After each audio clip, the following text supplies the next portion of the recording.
Pasangan calon wali kota Lok Sumawe nomor urut 3, Ismail Amanaf dan Azhar Mahmud tidak mengklaim kemenangan saat menggelar konferensi pers di kawasan Utengkot Cunda, Kota Lok Sumawe pada Kamis 28 November 2024. Di hadapan sejumlah jurnalis, paslon nomor urut 3 ini lebih memilih menyerahkan proses perhitungan suara kepada mekanisme yang ada. Hanya saja, tim pemenangan sudah siap untuk melakukan langkah hukum, bahkan sampai ke Mahkamah Konstitusi terkait dugaan sejumlah kecurangan yang dinilai terstruktur dan masif di 5 desa di Kota Lok Sumawe.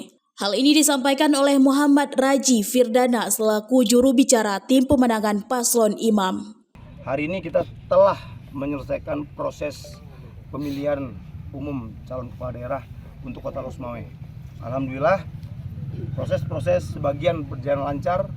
Ada beberapa lokasi, beberapa daerah yang mungkin juga terindikasi melakukan banyak kecurangan, intimidasi. Banyak juga temuan-temuan aparatur kampung melakukan dorongan terhadap pemilih, bahkan tekanan-tekanan untuk memilih salah satu paslon. Jadi setelah ini kita ikuti saja, kita menerima hasil pemilu setelah semua proses demokrasi ini, proses hukum berjalan sebagaimana mestinya.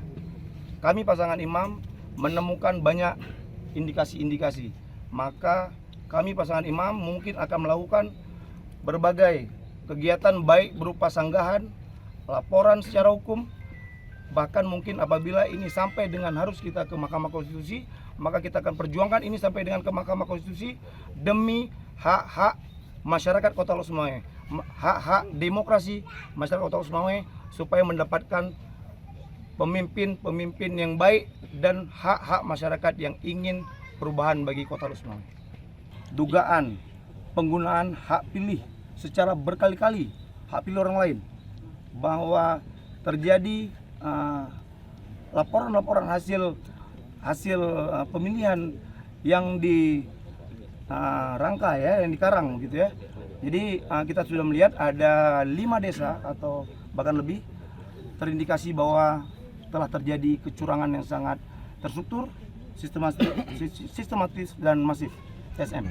Sementara itu, Ismail Amanaf, calon wali kota dari paslon Imam, selain memberikan apresiasi kepada masyarakat dan para relawan yang terus mengawal suara rakyat hingga nanti pada pleno tingkat kecamatan, dirinya juga menghimbau semua pihak agar waspada karena ada indikasi kuat adanya begal-begal demokrasi di Kota Lok Sumawe. Dan juga mari sama-sama kita mengawal di tingkat kecamatan nanti, karena ada indikasi ada begal-begal demokrasi di Kota Lok Sumawe. Mungkin demikian. Dari Lok Sumawe, Denny Muktadi melaporkan untuk Puja TV.